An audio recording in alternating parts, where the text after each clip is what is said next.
Hello, and hello. Welcome. Here we are again, and today we are going to be talking about to beach or not to beach. That is the question. To beach or not to beach. So we need to know everything, or we want you guys to know everything about beach weddings. Ceremonies on the beach. How do they work? What do they look like? Some of the pros, some of the cons, and maybe some things you haven't even thought about yet, and some funny situations or maybe scenarios that I know I've had, and maybe Tan's has had as well. Yes, I just had one come to mind then. Yes. So anyway, we're going to share a little bit, so come in with us while we talk a little bit about beach weddings. Let's talk about the pros. Okay. Why would you want to get married on a beach? Well, look, it's Queensland for a start. This is where we are. This is where we live, right? Well, it's Australia in general. Australia has some of the most beautiful, luxurious, white sand, beautiful water beaches. Yeah. And that connection with water alone is huge. So water is the colour of blue, and blue is the most trusting and firm foundational colour that is known. Is it really? I didn't know that. In terms of psychology, it creates that sense of trust and calm and tranquility. A lot of people are drawn to water and want to be around water or wear the colour blue because that presents that calm. I'm not wearing it today, but it presents that calm, consistent, solid thing that's been there their entire life. We always see the blue sky, we always see the blue water. Those are consistent colours that are always there in our life. So to naturally want to have a wedding at the beach and to be around water and to have that water around you is just, it adds that other level of excitement, magical, whimsical and tropical. Sounds so lovely, doesn't it? Yeah. Getting married on the beach in summertime, you know, with the waves gently rolling in, crashing in. I know where this is going. And the sand. And it's like, well, here in Queensland, if you want to get married on the beach in summertime in the afternoon, it's not like that. It's not like that at all. If you do get a day like that, that is rare as anything. So what normally happens on our Queensland beaches in summertime is you'll have the northerly winds. You'll have the sand whipping up. Oh, yeah. You'll have your hair whipping around. You'll have your guest dress blowing up. And The sand? Yeah, the sand? Hot. Yeah. You can't walk on it. No. So you want your guests to be able to... See, I love this. It's like all that little tropical, lovely, flowy, out the window it goes, It's right? honestly like one of those TikTok reels where someone's doing a life of an Instagrammer and it's so beautiful, and then it's like, nope, it's not, because it may look great in some photos, but the reality is there is a lot of elements to contest with when it comes to a beach wedding.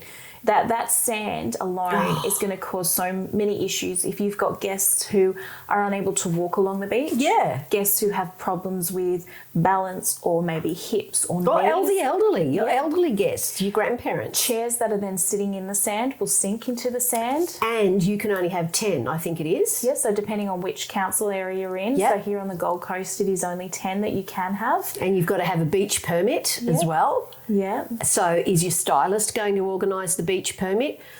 Normally they do. If you've got a decorator, they organise the beach permit. I usually make the couple. But do you? Okay, only because it's their wedding. That they need to be the one that holds the responsibility. Yep. I think coordinators and decorators like to see, they need to have a copy of it because they do need to produce it because council will turn up. And they have.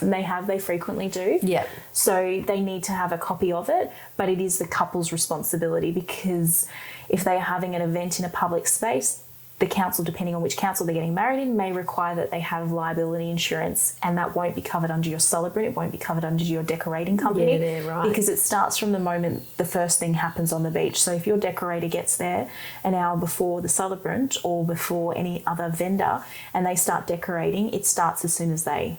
And I think you only get, don't they only 2 hours? It's 2 hours, yeah. So you have 2 hours to set up, to have your ceremony, to pack up. And so that coordinator needs to make sure that what you're having in that space, so the chairs, the arbor, the signing table, is going to be possible to set up in that time, that they can get to the beach, that it's not so remote that they're climbing up and down hills. On the Gold Coast, it's not too bad, but there's some places up on the Sunshine Coast where you do need to go down cliff faces to get to some beaches. They are secluded and beautiful, but you are walking down 100 odd stairs to get down to the bottom, and if you're carrying multiple items, and that's it's hard. It it's adds hard. another level. It's hard. Look, we've all done it, even with our PA systems as celebrants. You know, like you don't want that sand whipping up into your PA system. In summertime, you really need to have a hydration station. Yeah. You know, I've had situations which we'll talk about a little bit later, like where, my gosh, these people need water. You know, and it is hot. It's horrible. Sorry, but in summertime, like you're talking January, February, it is stinking hot. Yep. And it's just not pleasant for anyone. It really isn't. Wintertime is gorgeous. Like, don't get me wrong, you might snag the odd day in summer, but honestly, if you're going to do that, make sure it's like late in the afternoon or really early in the morning, because it's too hot. It's too hot. Wintertime's great. 11 o'clock in the morning is lovely. Yeah. If you want your picture perfect little beach wedding or big beach wedding, 11 o'clock in the morning in winter is divine. Yeah. But otherwise, you're dealing with the sun, you're dealing with the heat, you're dealing with the weather elements of the sand and the waves being whipped up.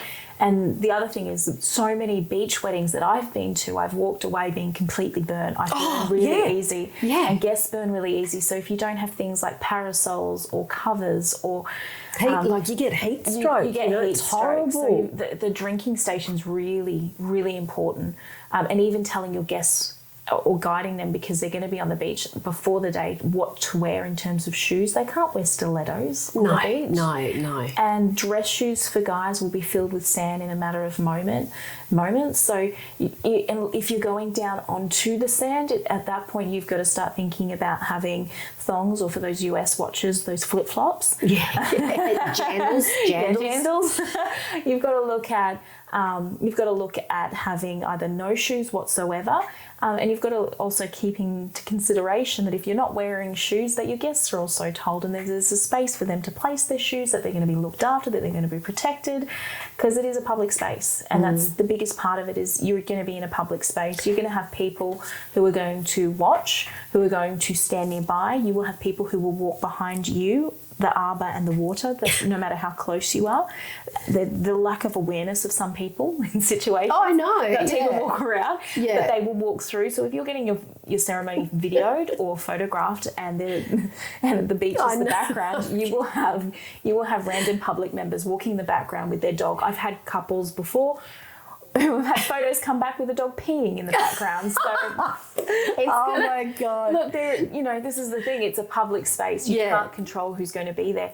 Even though you have the permit, it doesn't mean that you've got that space wholly and solely just for you. If someone sets up shop in a spot, so say they set up a picnic or a birthday party on your spot on the sand that you were going to have your ceremony location, and you ask them to move and they don't want to, you can't forcibly remove them. It's a little bit awkward, Yeah, you can make it awkward. I guess it can be awkward for everybody, but it is a public space essentially, and you are just having the right to be able to possibly use it. No guarantee of it. Yeah.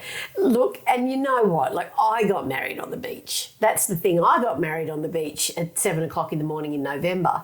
A long time ago. So, and I wanted a beach wedding. You know, I was like, I want a beach wedding. So we did it early in the morning because I thought, that'd be great. You know, there won't be any wind. Well, the northerlies were up. They were whipping around. It wasn't bad, but they were definitely whipping around. And you're right. Like, people who are going for their morning walk or their afternoon walk, and they want to say congratulations. They want to yell out. You know, there's so many things that I sound like I'm really going, don't do it, don't do it. I do. I know I'm sounding like it. But pick your time, really. Pick your time. And yes, it is quite funny with how people do want to watch. I actually had a situation last year, and it was quite funny because everyone's gathering around, and it was on the rock. We were actually doing it on the rocks, the area on the rocks. But there was a couple, they were sunbaking over there, and they thought that they'd bring their towels and they'd sit closer. up the front. Yep.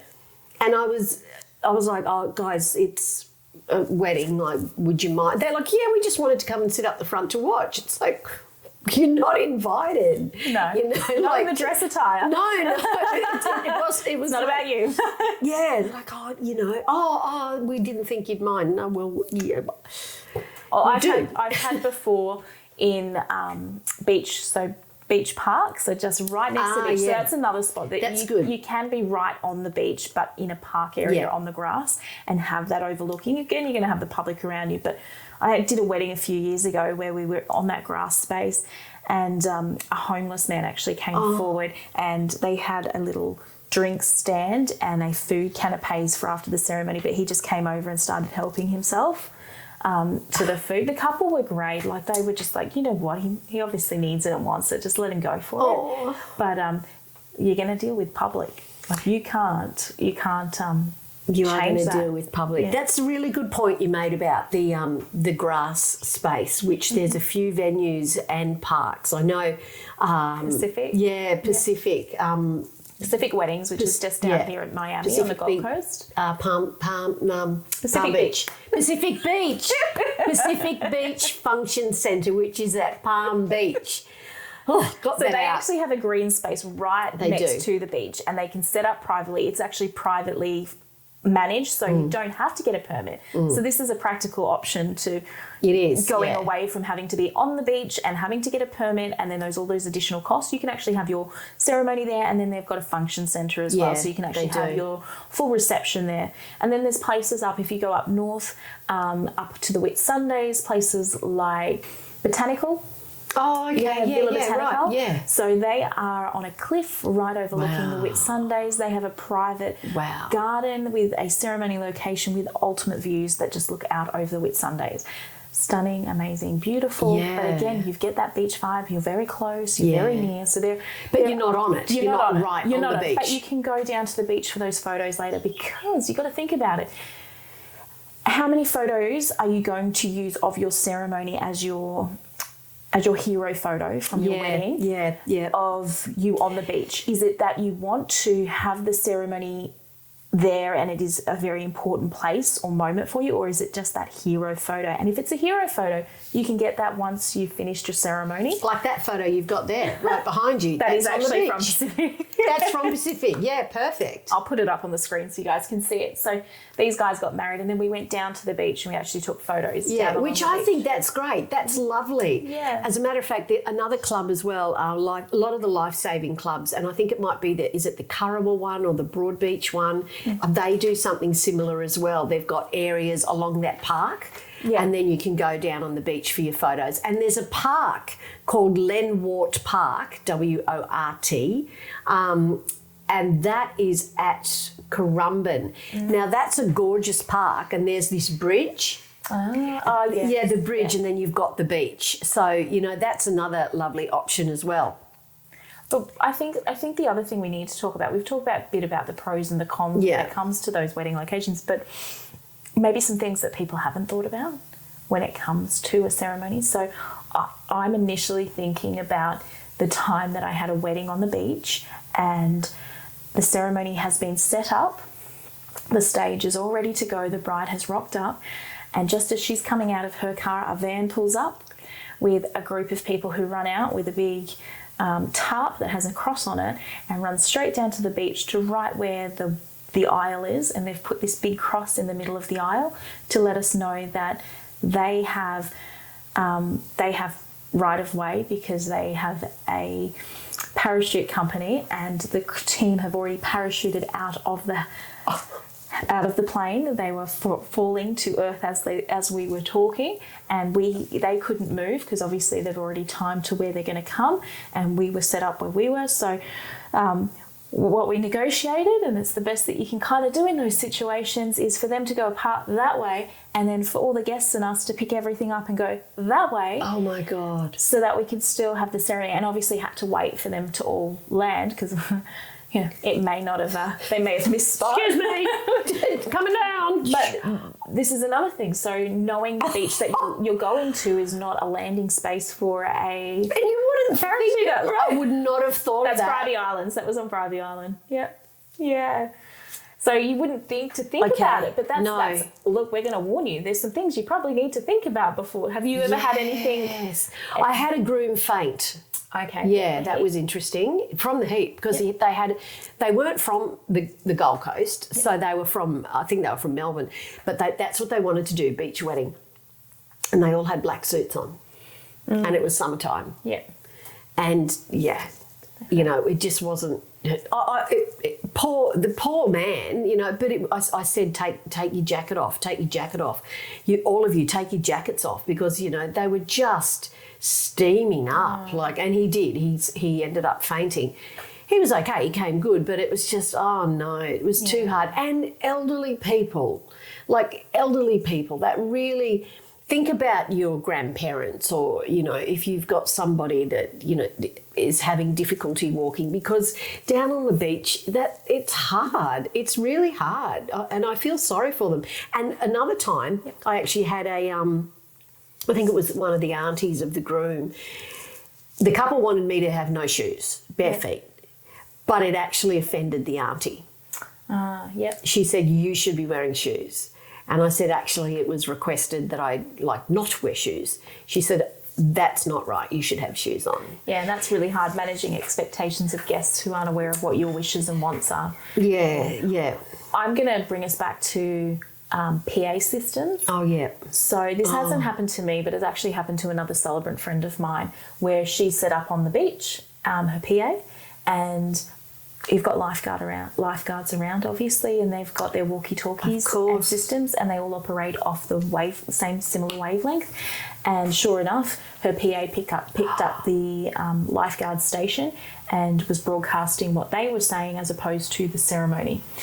So along with that, PA systems and the way that they're built, they work off frequency waves. So when you're close to water, close to wind, close to bodies that interrupt between your Wi-Fi and your PA system, it interferes with the PA and it can cause issues. And that's where most of my PA failures have actually come from. I've got a few, but they've come from because the interference in between, and it could just be a body, it could be the fact that there's phones on. So when you'd ask people to turn their phones off, it could be the interference of their technology with your PA. So there's multiple reasons that can interfere, and when you start adding them up, it adds to that fear and that failure. So what does it mean if your PA fails? Well, if you haven't walked down the aisle yet, your music's not going to be heard because if you're relying on that one PA or two PAs to have that music going, it's not going to happen. It also means that the guests won't be able to hear clearly. The beach is quite loud, so those waves crashing can actually take the ability away for people to hear you and for your voice to project because the wind's taking it off into the distance. That is the wind again. That's another. We've spoken about that before. The wind as well. So PAs are a big one. So although it's a really exciting option, and I'm not saying not go with it, but just think it through and just have contingency plans. So if you really want to hand on heart have your wedding and your ceremony on the beach, just make sure you've got backup plans for the backup plans, because simple things like the helicopters, the surf life-saving helicopters that go past every half an hour just to check the coastline and those that are, that there's no sharks out there, they're going to come past. Planes are going to come past. There's going to be noise. There's going to be constant, And the one thing too, rain. Yeah, 100%. We can't control the weather gods, as we've said before. Yeah. So if it rains, you're not going to be walking down. You are not going to be wanting to be walking down onto that beach when it's raining and you're a bride. No. Especially when you've spent all that time and money on the hair and makeup and which dress. I have seen the colour run from the hair. So we're not saying no. I mean, do what you want. Absolutely. But think about there's lots of different things to take into consideration. Yeah. Yeah. So to beach or not to beach? I don't know. Your decision, but hopefully you're a little bit more informed now. Yeah, and hopefully we're not too negative about it. Yeah, we do actually love beach weddings. Yeah, I do them every other week or month. But it's just giving you the info, and then you can do with that what you will. Yeah. So until next time, To beach or not to beach, it's up to you. Ciao for now. Bye. Bye.